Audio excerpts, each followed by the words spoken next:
عادل صاحب کا قتل کیا ہے، آپ نے فیصلہ کیا ہے 19 ملین پاؤنڈ کی کرپشن کا، تو جرمانہ کتنا کیا آپ نے؟ 10 لاکھ روپے، اور ان کی وائف کا کیا تعلق تھا؟ 5 لاکھ روپے جرمانہ۔ 190 ملین پاؤنڈ کرپشن کا کیس ہے، جرمانہ 10 لاکھ روپے، 5 لاکھ روپے۔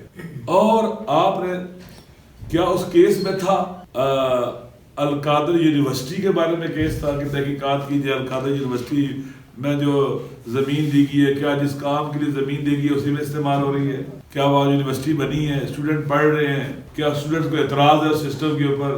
آپ نے کہا، یعنی آپ نے حملہ کر دیا کس کے اوپر؟ ایک یونیورسٹی کے اوپر، ایک تعلیمی ادارے کے اوپر۔ کن کے حوالے کیا؟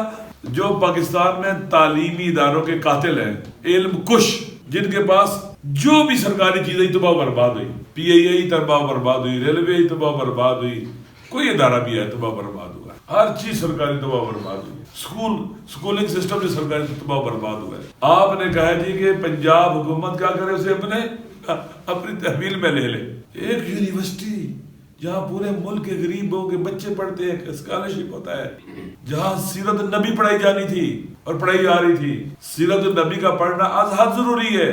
سیرت یعنی زندگی کے تمام پہلوؤں پر محیط رسول پاک صلی اللہ علیہ وسلم کی زندگی ہمارے لیے ہدایت ہے اور سبق ہمارے لیے۔ باپ کیسا ہونا چاہیے، دوست کیسا ہونا چاہیے، استاد کیسا ہونا چاہیے، ہمسایہ کیسا ہونا چاہیے، بڑے کا ادب کیسے ہونا چاہیے، چھوٹے کا خیال کیسے کرنا چاہیے، مزدور کا کیسے خیال رکھنا چاہیے، محنت کی کیا اہمیت ہے، کمانڈ کیسے کرنا چاہیے، ایک فوجی کمانڈر کو کیسے ہونا چاہیے، قاضی اور جج کو کیسے ہونا چاہیے، کون سا زندگی کا پہلو ہے، سلو کیسے ہونی چاہیے، جنگ کیسے ہونی چاہیے۔ آپ کی سیرت انسانی زندگی کے تمام پہلوؤں کو احاطہ کرتی ہے۔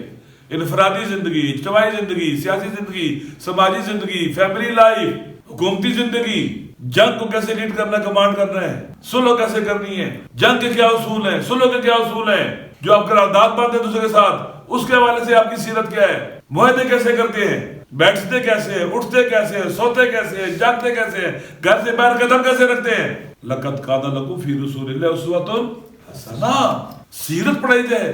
ہمارے بچوں کو بیگانہ کیا جا رہا تھا پاکستان کے تعلیمی اداروں کے اندر، اپنی ثقافت سے، اپنی تہذیب سے، اپنے کلچر سے، اپنے دین سے۔ ایک اچھی، پھر وہاں پر تصوف، ابن عربی، افلاطون، شیخ اشراق، شیخ شہید سہروردی، ملا صدرہ، بڑے بڑے عرفاء اور فیلسوف، وہ پڑھائے جانے تھے۔ علامہ اقبال جو پاکستان کا مصور پاکستان ہے، جس کا دو قومی نظریہ گم ہو چکا ہے ہمارے معاشرے میں، وہ ایک بہت بڑا خودی کا معلم علامہ اقبال، جس کو تم نے گم کر دیا ہوا ہے ان حکمرانوں نے، جس سے عوام کو، جوانوں کو بیگانہ کر دیا ہے۔ آپ آئے ہیں، اس یونیورسٹی پر حملہ کیا آپ نے۔ وہ ہاتھ ٹوٹ جائیں جو علم کے مراکز کی طرف بڑھتے ہیں اور علم کی شمع کو بجھانے کی کوشش کرتے ہیں۔ یہ انتقام ہے، پاکستان کے عوام سے انتقام ہے، پاکستان کے نوجوانوں سے انتقام ہے، جوانوں سے انتقام ہے۔